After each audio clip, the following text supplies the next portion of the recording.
I'm looking forward to this campaign. I think we've got great candidates and we got a great message. And of course, the first goal of this campaign is to restore the ballot line so that many more of us can do what Christine Ellis just did and build this party from the bottom up through the municipal level, the county level, state level, and in Congress. And that's how we're going to become a major third party that cannot be disregarded by the media. And we have a slogan we're using, demand more. So what does that mean? We want more than a ballot line, right? We want to expect more from our government. Remember Ralph Nader saying we need to raise our expectations. We got so much corruption and pay-to-play nonsense in this state, and people take it as normal. So we got to raise our expectations. We want to win more reforms. In 2014, we got 5% of the vote. That's more than an independent party on the left has got, except for two socialist candidates who got about 0.5% more in 1918 and 1920. And the third party tradition in New York goes back to the Working Men's Party in 1829. And they were representing the working people who were getting forced into factories and losing their independence as farmers or artisans. And they stood up with a very progressive program that was not just for themselves, but against slavery. The leader of that group was for Indians voting, women voting, everything that you could think of. And this was like the first working people's party in the world. And Marx was like a little toddler running around in Germany at this time. That's New York. That's the tradition we're in. And we did better than all those parties, Working Men's Party, Liberty Party against slavery, populist movement kind of bypassed New York, but then we had the socialist movement, and we got more. And then Cuomo gets elected, and he said, damn, I want to run for president, but these damn Greens got 5%, about as much votes as Zephyr Teachout got when she got a third of the Democratic primary. And he said, what do I got to do to get those people vote? Which means he couldn't take it for granted. So that, I think, is where we got to go, because the narrative this year with this, racist dummy in the White House, everybody's thinking they can vote against them by voting for the Democrats. And we got to explain to people that, as Gia just said, the Democrats, I like to say with Cuomo, he talks left and walks right. And we've got to understand how bad the Democrats are. I'll give you a few examples. Corruption in this competitive power ventures plant down there in Orange County that Michael's been fighting, and I was glad to be at the picket line. If that thing is fully operational, it's going to add 10% to the greenhouse gases the state emits. And it's only there because one of their guys, the leading executives, Peter Galbraith Kelly Jr., was bribing for cocoa to get favors to move that thing along. Now, who is this guy? This guy was National Treasurer of the Democratic National Committee. He's a top officer in the International Affairs Institute that's funded by the National Endowment for Democracy. That's how the Democratic Party messes in other countries' elections. And he's the son of Peter Galbraith Kelly Sr. And Peter Galbraith Sr. was in a law firm or a lobbying firm with Paul Manafort, Roger Stone, Lee Atwater, and he was the Democrat because he too was a top dog Democrat. So after these elections where we think they're fighting, they get together in the back rooms and take care of business. And we got corruption trials all over the state, and we don't know the half of it. So that's what we're dealing with in the Democratic Party. I think, the way this is going to play out in the fall is there'll be the progressive Greens, the centrist Democrats, and the conservative Republicans. And the argument, the narrative against us is we're going to spoil it and elect the Republicans. And we got to say, no. We're the progressive alternative. The Democrats won't solve our problems. Don't waste your vote. Vote for what you want. Make your vote count. Make the system come to what you want. And that's how we leverage power and we make a difference. Like we did in 2014, we can do more this time. And I think with the candidates we're going to put up and with what you're going to do out there, setting up events and organizing in your communities, we're going to make the state move our way. And that's what we mean by demand more.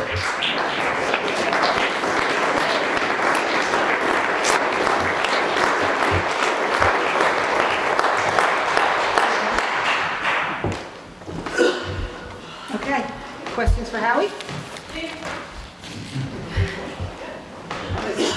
Anxious hand. Why don't you start and I'll look at other hands.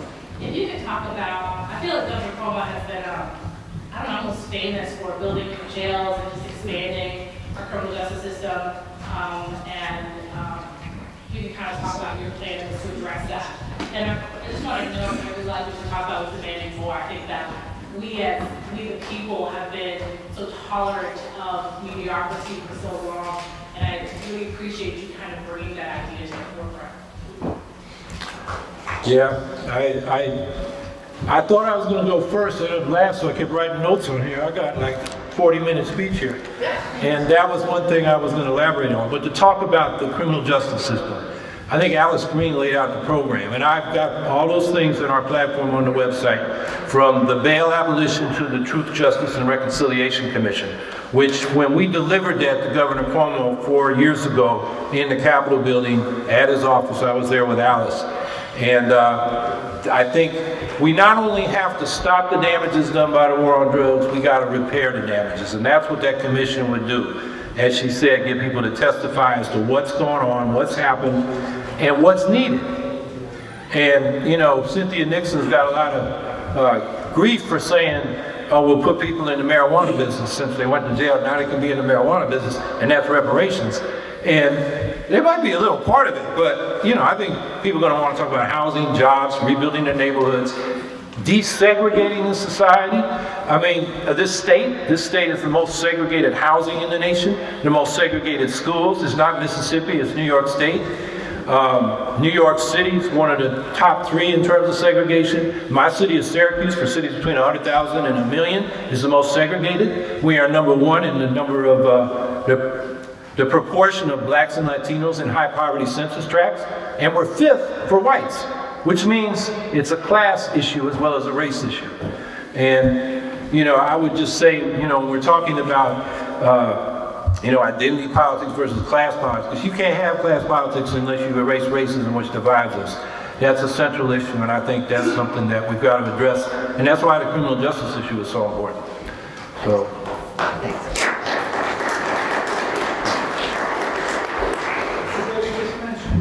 Cynthia Nixon, I wanted to ask in general, what do you think of Cynthia Nixon's candidacy in relation to the Green Party, the Green goals, and do you think there's, assuming that Andrew Cuomo wins the primary, which I think is what it's going to do, if there's a chance for the Greens to win Cynthia Nixon's supporters? Yeah, definitely. I think we did that with Zephyr Teachout's supporters in 2014. If you look at the numbers and what are lower down the ballot candidates got and what we got on the governor's ticket, I think we got about half of her votes that were progressive Democrats voted for in the primary and then voted for us in the general. And I think that should be our approach.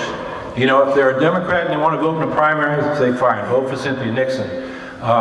So yes, we should have a positive attitude to them, not tell them, you know, how, you know, they're off, you know, they're not making sense because they're in the Democratic Party. I mean, we got to give them a positive alternative to come to. As far as her politics go, she's a Democrat. And you remember on a Saturday last month, the Working Families Party endorsed her. And then by Tuesday, they were saying we didn't really mean it. And, you know, they said we're going to put whoever wins the Democratic primary on our ballot. And so I think today they may put placeholders, not just for Attorney General like you're talking about, but also maybe the top of the ticket. So they're in a bargain. But I think, like I said, in the end, in the fall, it's going to be progressive Greens, centrist Democrats, and conservative Republicans. And, you know, we got to have a narrative that vote for what you want and make them come to you. That's our power. I think the issue of expectations that you raised in terms of demanding more, and I think the expectation should be to demand a new direction, both for the politics and for the economy, and specifically for an anti-war government and a peace economy.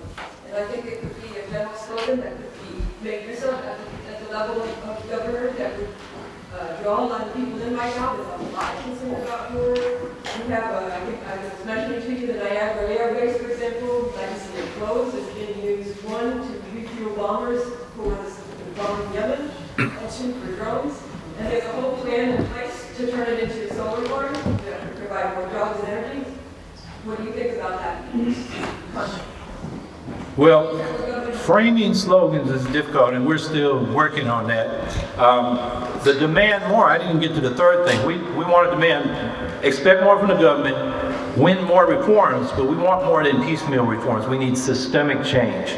We need a democratic and ecological socialism where we extend democracy into the economy so we can make decisions on basic technology and what our needs are and what budgets should be, public budgets. We need to revitalize the public sector to bring those basic economic human rights to housing, education, income or jobs, and transportation, affordable transportation, and so forth, and environmental restoration. That's what we call the Green New Deal.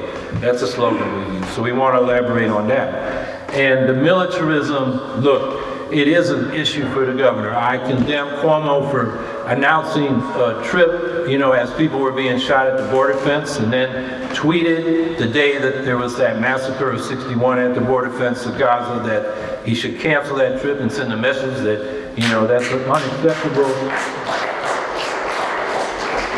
And I tweeted on Monday, I did a release and a tweet on Tuesday, and that night he said he's postponing the trip. So maybe we had a little influence there. But last time I ran, they were dropping white phosphorus and all this aerial bombardment and incursions into Gaza, and he went to Israel to support them. It was totally disproportionate to the issue of the Hamas missiles, and we condemn him for that. So that's all to say that we're inevitably involved in that. There's a question, should we be buying Israeli bonds with the pension fund? That's another divestment issue.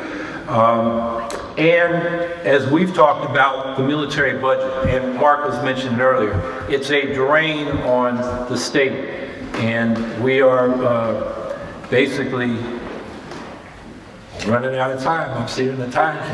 But I agree that's an issue, and one thing I want to do, I'll wrap it up this way, is say I intend to add a section, like I did when I was running for mayor, about militarism and its impact on then the city, now the state, and point out the billions of dollars going to the Pentagon we don't get back, and also the trillions of dollars the Pentagon can't account for, which is, you know, talk about corruption. What the hell's going on there? Casey. So I had this on my mind, and basically going to branding, if you'll leave that term. So I guess a quick two-part question. To what degree is it counterproductive for us to try to identify ourselves as the progressives, like you just said, progressive Greens, centrist Democrats, right-wing Republicans, when the term progressive is basically wholly owned by the Democratic Party? When people hear progressive, they tend to think of the Democratic Party. Would we be better off if we tried to, reinterpret our message as not just green as our party, but also green as our brand, or green as our ideology, or perhaps something else, so that progressive is no longer wrapped up with our name because the Democrats own it lock, stock, and barrel. And the second part, which sort of goes along with it, is, as you mentioned, every time you hear the term green used in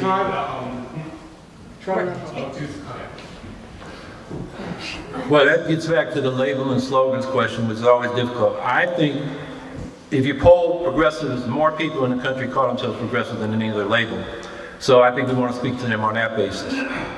We are also saying, if you want to talk about socialism, that Bernie Sanders, for all his faults, in my opinion, brought that up for discussion. It's time to have that discussion. So, we're bringing that up somewhat provocatively. Green, we do brand around green. But I think you gotta, use the labels to get people's attention and then talk about what they mean and get more down on the concrete stuff. And that's where conservatives will wrap up. I think I'm getting the wrap up sign, but conservatives, last example, this goes back to when we organized the Clamshell Alliance. We were the radicals, we blockaded, we sat, 1,414 of us got arrested at Seabrook, and then what we did, we went to town meeting with a very conservative state and said, hey, they want to tax you or bill you for this nuke, and it's not even built yet, called construction works in progress. And we got town meeting resolutions for those conservatives. And after a while, they're saying, you're kind of weird, but you're right about that, and we're voting with you. And we got, hundreds of towns in New Hampshire to vote for it. And the polling for the nuke went the polling against the nuke went from 7% in 1976 to 70% in 1978. And I believe it was because we talked to those Republicans at the concrete level rather than throwing slogans at them. So slogans are tough, but if you get down to the real issue and talk about what's going on, people with all kinds of ways they label themselves are going to come to agreement. Our last question? The New York State Assembly and State Senate are a long way from being friendly to grassroots politics. Do you have any policy proposals that could help open up the political process in the state to ordinary people who want to participate? Yeah, there's voting reform just so people can vote more easily. There is election reforms, proportional representation, and instant runoff voting. Proportional representation for the legislature, instant runoff voting for executive offices. In those elections, every vote counts. So if you're the minority politically in your district, your vote still helps you get more representation. Whereas the way it is now with winner take all, everybody knows who's going to win my vote. And then beyond that, we've got to create new forms of direct democracy, where elected officials at higher levels are accountable to face-to-face meetings. Like I mentioned the town meetings in New Hampshire, because we had those, we were able to reach the conservatives and talk to them about concrete issues. That's much more difficult in New York because there are not those forums. So I think one thing we should do is enable municipalities to be able to form town meeting government as opposed to what they call town hall meetings, where you say what you're going to say and the politicians sit up there trying not to fall asleep, and then they go in the back room and make decisions. Yeah. Great. Okay, thank you.